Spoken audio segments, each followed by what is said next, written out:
Hello and welcome to IWF education. So guys, आज हम पढ़ेंगे क्यूबा मिसाइल संकट, शीत युद्ध का जो टॉपिक है। इसको शीत युद्ध का चरम बिंदु भी कहा जाता है।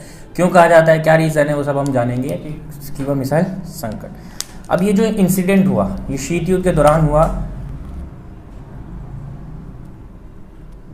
अप्रैल 1962, ठीक है ना। तो ये घटना घटी थी लगभग अप्रैल 1962 में। अब इसमें हुआ क्या था, तो क्यूबा जो है, ये क्यूबा एक द्वीपीय देश है, ठीक है ना। क्यूबा एक द्वीपीय देश है जो अमेरिका के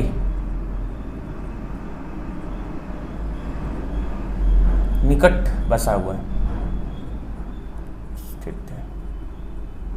ठीक है। अब क्यूबा क्या है, एक द्वीपीय देश है जो अमेरिका के निकट स्थित है। अब क्यूबा जो देश था, क्यूबा सोवियत संघ में शामिल था। सोवियत संघ के गुट में शामिल था।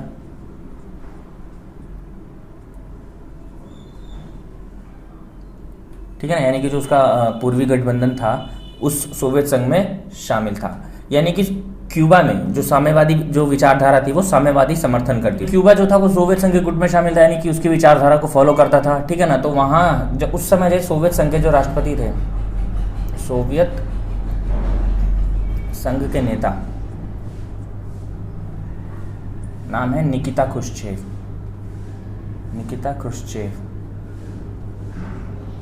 ये भाई आदमी थे, ठीक है ना, लड़की मत समझ लेना, नाम लड़कियों जैसा है, लेकिन ये एक पुरुष थे, निकिता क्रुश्चेव। ठीक, इन्होंने क्या सोचा भाई, निकिता क्रुश्चेव ने सोचा कि भाई क्यूबा को हम क्या करें। निकिता क्रुश्चेव ने क्यूबा को रूस का सैनिक अड्डा बनाने के लिए सोचा।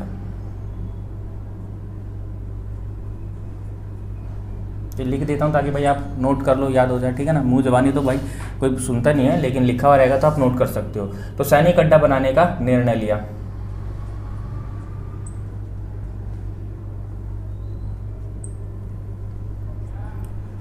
यानी कि अभी देखा भाई, क्यूबा क्या है, अमेरिका के बिल्कुल समीप है। और मैं पहले भी बता चुका हूँ कि जो महाशक्तियाँ जो थी, जो अमेरिका और रूस, ये क्या करती थी, छोटे छोटे देशों को अपने संघ में शामिल कर लेती थी या अपने गुट में शामिल कर लेती थी। रीज़न क्या होता था कि भाई ये वहाँ पर सैनिक ठिकाने लगा सके, उस देश के माध्यम से दूसरे देश पे जासूसी कर सके। तो क्यूबा क्या था, क्यूबा अमेरिका जो था, अमेरिका के पास सबसे निकट बसा हुआ देश था और ये सोवियत संघ के खेमे में भी शामिल था। तो इससे इसने क्या सोचा, भाई क्यूबा जो है अमेरिका के सबसे पास है, तो हम अगर क्यूबा को अपना सैनिक ठिकाना बना लें, अपनी वहाँ पे सारी मिसाइलें तैनात कर दें, तो इससे क्या होगा कि अमेरिका को हम करीब से उसको मार सकते हैं, घेर सकते हैं, उसको हराने में हम सक्षम हो सकते हैं। तो उसने क्या करा, क्यूबा पर परमाणु मिसाइलें तैनात कर दी। क्यूबा पर संघ मतलब सोवियत संघ ने परमाणु मिसाइल तैनात कर दी।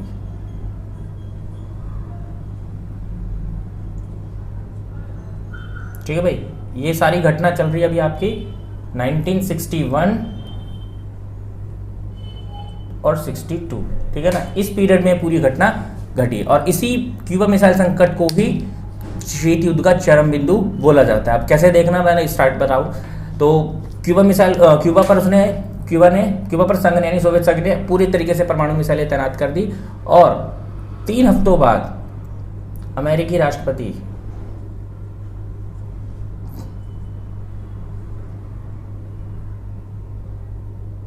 जो उस समय थे जॉन एफ कैनेडी,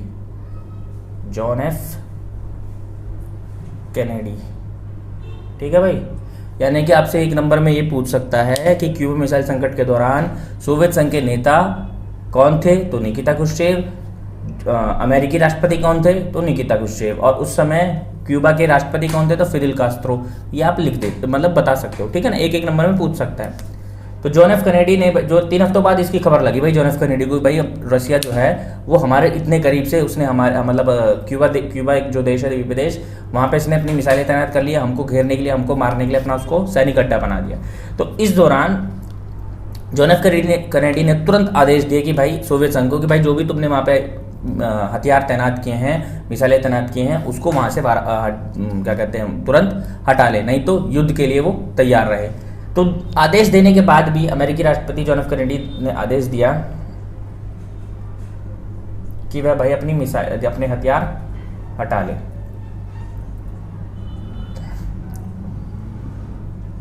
लेकिन जो भाई हटाने के लिए तो बोल दिया, लेकिन रशिया जो है वो माना नहीं।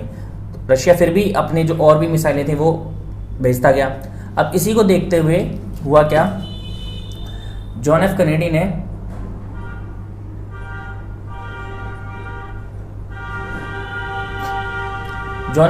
अपनी जंगी बेड़ों को जंगी बेड़े होते हैं जो जहाज के लिए, जो जंग के लिए तैयार किए जाते हैं, जिसमें भरपूर मात्रा में परमाणु हथियार, मतलब तरह तरह के हथियार होते हैं। तो जॉन एफ कैनेडी ने अपने जंगी बेड़ों को आगे किया और रूस या संघ के जहाज के जखीरे को रोकने का प्रयास किया। अब क्या था कि अब रूस जो था, जॉन एफ कैनेडी ने आदेश तो दे दिया भाई, उसको कहा कि भाई तुम अपने जहाज़ों का जखीरा है जिसमें तुम हथियार लेके जा रहे हो क्यूबा पर अपना सैनिक ठिकाना बनाने, उसको वहीं रोक दो, जितना किया अब उसको वापस ले जाओ। लेकिन फिर भी रूस जो है वो माना नहीं। तो इसको रोकने के लिए अपने जॉन एफ कैनेडी ने, अपने अमेरिका के राष्ट्रपति ने अपने क्या कहते हैं जंगी बेड़ों को आगे किया कि भाई जाओ रूस को रोको। तो इस दौरान क्या हुआ, दोनों ही देश की सेनाएं आमने सामने थी।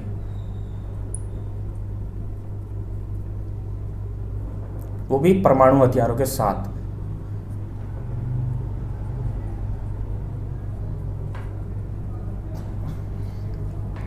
ठीक भाई, यानी कि इधर से अमेरिका अपने जंगी बेड़े ले आया और उधर से रशिया तो लेके जा ही रहा था। उसको रोकने के लिए अमेरिका ने अपने जंगी बेड़े आगे कर दिए कि भाई अगर तुम आगे गए, अगर वहां से नहीं हटाया और आगे गए तो यहाँ आप युद्ध के लिए तैयार रहो, मतलब एक डराने के लिए। उन्हें पता था भाई युद्ध करेंगे, फिर भी युद्ध वो नहीं करते, लेकिन एक डराने के लिए वो जो थे अपने हथियार उन्होंने एक दूसरे को दिखाए। और दिखा के क्या करा भाई, आपस वो जो रूस था वो वापस अपने देश में चला गया, जो सारे हथियारों को लेके, यानी कि जो क्यूबा पे जितने भी मिसाइलें जो भी उसने तैनात की थी वो सारी की सारी वापस लेके अपने अब चला गया। अब इस स्थिति को देखकर, इसी स्थिति को क्या कहा गया,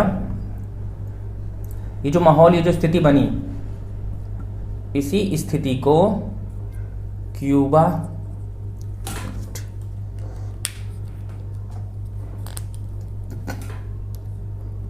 मिसाइल संकट, ठीक है भाई, इससे जाना जाता है। इसी को ही क्यूबा मिसाइल संकट कहा गया। अब इस दौरान जो विशेषज्ञ होते हैं, जो पूरा यूएनओ, जो पूरा देश था, वो देख रहे थे कि भाई अब दोनों ही महाशक्तियां आमने सामने हो चुकी है परमाणु हथियारों के साथ, तो अब तो लगता है कि भैया तीसरा विश्व युद्ध जैसा माहौल बनने ही वाला है। लेकिन दोनों ही महाशक्तियां जानती थी कि भाई हम क्या है, हम एक दूसरे को क्षति पहुंचाने में सक्षम है, यानी कि कोई भी एक मारेगा तो अगला दो मारने के लिए चूकेगा नहीं। इसीलिए दोनों ही महाशक्तियों में बीच अवरोध जो वर्क कर रहा था, अवरोध एक कार्य कर रहा था कि अवरोध मतलब क्या, क्षति पहुंचाने की क्षमता दोनों के पास है। इसीलिए वो इसी डर के मारे से वो युद्ध को बार बार क्या करते थे, टालते थे। तो बस वो खाली उन्होंने एक दूसरे का मतलब उस जंगी बेड़ों को सामने लाया ताकि भाई जो रशिया है वो अपने हथियार वापस ले जा सके, और रशिया वापस पीछे मुड़ा, जिससे क्या हुआ, एक माहौल, एक युद्ध का माहौल उत्पन्न हुआ। और इसी को हम क्यूबा मिसाइल संकट के नाम से जानते हैं। और तब से, यानी कि इस स्थिति में शीत युद्ध को ये चरम बिंदु बना, यानी कि वहां से और रशिया और अमेरिका के बीच जो थे आपसी झगड़े और क्या कहते हैं गलतफहमी या सामंजस्य ना बन पाना, इसी का ही कारण था। तो क्यूबा मिसाइल संकट से सबसे पहले देख लो, मैं फिर से एक बार रिपीट कर देता हूँ, क्यूबा मिसाइल संकट जो चला वो 61 से 62 के बीच कहा जाता है, ठीक है। तो 62 भी लिखा होगा तो कोई दिक्कत नहीं, अप्रैल 1962 की घटना है। तो क्यूबा क्या है, क्यूबा एक द्वीपीय देश है जो अमेरिका के निकट बसा हुआ है, यानी उसके तट से लगता है। और क्यूबा क्या है, सोवियत के खेमे में शामिल था। क्यूबा जो था वो सोवियत संघ या सोवियत के खेमे में शामिल था, यानी साम्यवादी विचारधारा का समर्थन करता था। जिससे क्या हुआ कि सोवियत संघ ने इसको सोचा कि भाई छोटा देश है, द्वीपीय देश है और अमेरिका के पास बसा हुआ है, तो मैं क्या करता हूँ, इस पर अपने हथियार और सैनिक ठिकाना बना देता हूँ, जिससे क्या होगा कि मैं अमेरिका को नज़दीक से घेर सकता हूँ। अगर अमेरिका कहीं भी कुछ भी मेरे देश पे, मेरे शामिल गुटों में, मेरे जो गुटों में शामिल देश हैं उन पर अगर कुछ ऑक्यूपाइड करता है या उन पर हमला करता है, तो मैं डायरेक्ट इसके देश पे हमला कर सकूंगा। तो तो सोवियत संघ के नेता उस समय निकिता क्रुश्चेव ने भाई इसको सैनिक अड्डा बना दिया गया, जितने भी हथियार थे वहां तैनात कर दिए गए। फिर क्यूबा पर संघ ने परमाणु मिसाइलें तैनात कर दी। उसके बाद क्या हुआ भाई, जब 3 हफ्ते हो चुके थे, 3 हफ्ते के बाद अमेरिका को पता चला कि भाई जो सोवियत संघ है वो हमारे इतने करीब आकर हमें टारगेट किया हुआ है, हमें हम पर मतलब सैनिकों से मतलब घेर रखा है। उसके बाद जॉन एफ कैनेडी ने तुरंत आदेश दिया कि भाई जितनी भी आपकी वहां पे हथियार लगाए हैं, जो भी आपके सैनिक है, उसको वापस ले जाओ, नहीं तो युद्ध के लिए तैयार हो जाओ। सोवियत संघ फिर भी नहीं माना, फिर भी वो लगातार अपने जहाजी जखीरे को बार बार भेजता रहा। लेकिन फिर क्या करा, अंत में जॉन एफ कैनेडी ने अपने जंगी बेड़ों को आगे किया और कहा कि भाई सोवियत संघ का वहां पे मतलब सामना करो। तो दोनों ही सेनाएं आमने सामने थी भाई, एक अमेरिका की सेना, एक सोवियत संघ की सेना, और दोनों ही ऐसी स्थिति हो गई थी कि भाई अब दोनों एक दूसरे से युद्ध करेंगे और जो है फिर से तीसरा विश्व युद्ध जो है आने की कगार पे होगा। लेकिन ऐसा हुआ नहीं। दोनों सोवियत संघ जो था वो अपने जहाज के जखीरे के साथ वापस अपने देश चला गया और जो वहाँ पे मिसाइलें तैनात करी थी वो भी वापस ले गया। इस स्थिति को ही क्या कहा गया, क्यूबा मिसाइल संकट। ठीक, इससे रिलेटेड कोई भी कुछ क्वेश्चन आएगा तो आप आशा करता हूँ कि भाई कर दोगे। और हाँ, इसमें कि 2 नंबर का भी, क्यूबा मिसाइल संकट कब घटा, 1962 में। क्यूबा मिसाइल संकट के दौरान अमेरिकी राष्ट्रपति कौन थे, John F Kennedy. Cuba missile संकट के दौरान सोवियत संघ के नेता कौन थे, निकिता क्रुश्चेव। क्यूबा मिसाइल संकट के दौरान क्यूबा के राष्ट्रपति कौन थे, फिदेल कास्त्रो। तो ये सारी चीजें आप एक नंबर में लिख सकते हो। ठीक है भाई, अब करते हैं हम नेक्स्ट टॉपिक, जिसका बोलते हैं हम गुट निरपेक्ष। गुट निरपेक्ष बताने से पहले मैं आपको उससे पहले भी थोड़ा इसी से रिलेटेड जो इसी चीज देख लो कि ये एक शीत युद्ध के प्रसार को, कि प्रभाव को कम करने का प्रयास करता है।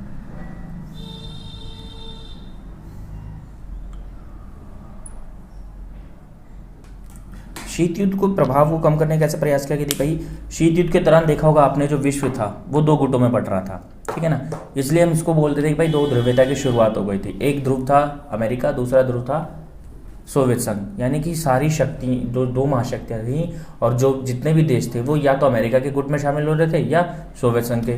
इससे क्या हुआ, विश्व जो था वो 2 गुटों में बट गया था। फिर क्या हुआ धीरे धीरे, तो भाई इसी और इसके साथ 2 ध्रुवीयता को चुनौती दी कि भाई बेशक आप कितनी भी बड़ी महाशक्ति हो, ठीक है ना, चाहे अमेरिका चाहे रूस, लेकिन कुछ ऐसे ये जो नॉन अलाइनमेंट जो मूवमेंट के जो देश थे, इन्होंने बिल्कुल भी उनसे मतलब निडर होकर एक अपनी अलग दुनिया बसाई, जिसको तीसरी दुनिया के नाम से जाना जाता है। और एक चीज़ और मैं बता दूं कि जो अमेरिका के गुट के थे, ठीक है ना, उसको पहली दुनिया बोला गया। जो सोवियत संघ के गुट में थे, जो सोवियत गुट के थे, उसको दूसरी दुनिया बोला गया। और ये जो नाम आया NAM, नॉन अलाइनमेंट मूवमेंट और गुट निरपेक्ष आंदोलन, इसको तीसरी दुनिया के बारे में बोला, तीसरी दुनिया बोला गया। ठीक है ना, तो ये थोड़ा याद रखना। पहली दुनिया की अगर बात होती है तो अमेरिका की, दूसरी दुनिया की अगर जिक्र आता है तो सोवियत गुट की या सोवियत संघ की, अगर तीसरी दुनिया की बारे में बात आती है तो नॉन अलाइनमेंट मूवमेंट की बात आती है। तो गुट निरपेक्ष आंदोलन बनाने का मुद्दा ये था कि भाई एक तो शीत युद्ध के प्रभाव को कम करना है, दूसरा 2 ध्रुवीयता को चुनौती देनी है, ठीक है ना, और आत्मनिर्भर बनना है।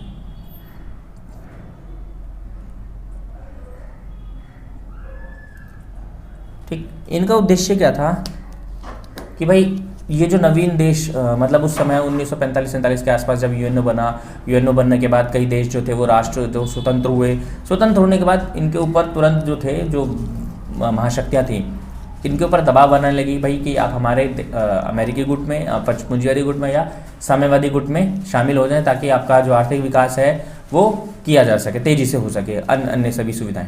लेकिन इन नाम जो था गुट निरपेक्ष में जितने भी शामिल देश थे, उनका सोचना ये था कि भाई अगर मतलब ये अभी नवीन स्वतंत्र राष्ट्र हुए थे और ये दोबारा किसी गुट में शामिल हो जाते तो इनकी जो स्वतंत्रता थी वो दोबारा क्या हो सकती थी, भंग हो जाती, छिन जाती।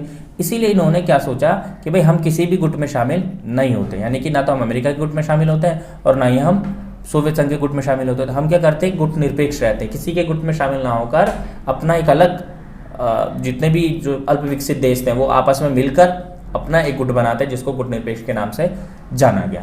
तो चलिए ये तो था बैकग्राउंड की क्या क्या रीजन थे, क्या लक्ष्य थे। अब मैं बताता हूँ गुट निरपेक्ष आंदोलन, इसके देखो संस्थापक कौन कौन थे। पहले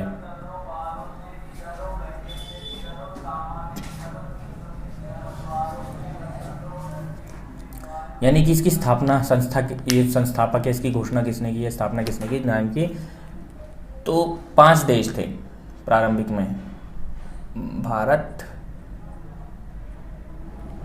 घाना, मिस्र, यूगोस्लाविया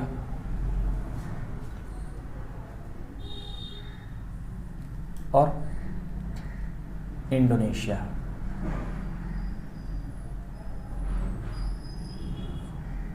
ठीक है भाई। अब इन 5 देशों ने मिलकर इस नेम की स्थापना की 1955 में। 1955 में बार्डुम सम्मेलन हुआ था।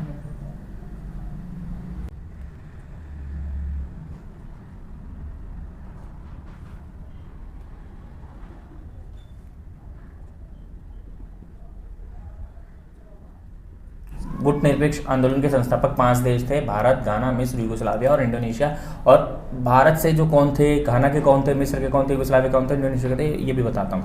तो 1925 में एक बार्डुम सम्मेलन हुआ। बार्डुम सम्मेलन में ही इस गुटनिरपेक्ष आंदोलन की नींव रखी कि भाई हम जो है हम जो नव स्वतंत्र देश हैं वो क्या करते हैं, हम अगर हमने अपनी मतलब हम जो ये 5 जो भी नए नव स्वतंत्र देश थे, इनका मानना ये था कि अगर हम किसी भी गुट में शामिल होते हैं तो अभी हम नव स्वतंत्र है, तुरंत अभी हमने आज़ादी ली और हमने ठीक से अपनी आज़ादी का स्वाद भी नहीं चखा है, और हम किसी गुट में शामिल हो गए तो फिर से क्या होगा कि वो हमारी जो स्वतंत्रता है, हमारी जो संप्रभुता है वो हमसे छीन जाएगी। जैसा वो महाशक्तियाँ कहेंगी वैसा हमें वो करना होगा। तो इसीलिए इन 5 देशों के ने एक बार्डुम सम्मेलन में ये बात रखी और वहीं पे इसकी नींव रखी। ठीक है ना, किसकी, गुटनिरपेक्ष आंदोलन की। 1961 के में यूगोस्लाविया के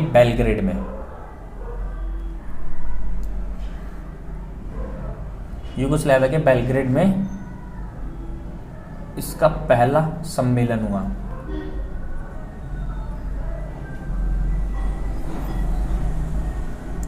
ठीक है भाई, गुटनिरपेक्ष आंदोलन का पहला सम्मेलन कब हुआ, 1961 यूगोस्लाविया के बेलग्रेड में। अब इसके जो संस्थापक देश थे जैसे भारत, घाना, मिस्र, यूगोस्लाविया। भारत से कौन कौन था, भारत से थे भाई जवाहरलाल नेहरू, और उसके बाद घाना के थे, घाना से थे वाने एनक्रूमा। इंडोनेशिया से थे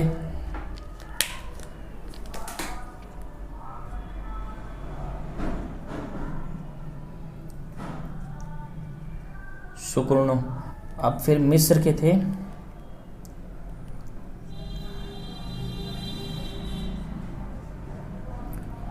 थे अब्दुल गमाल नासिर।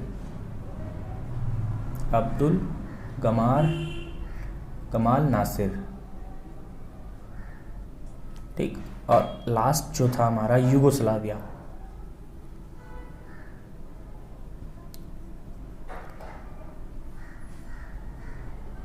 यूगोस्लाविया के थे टीटो,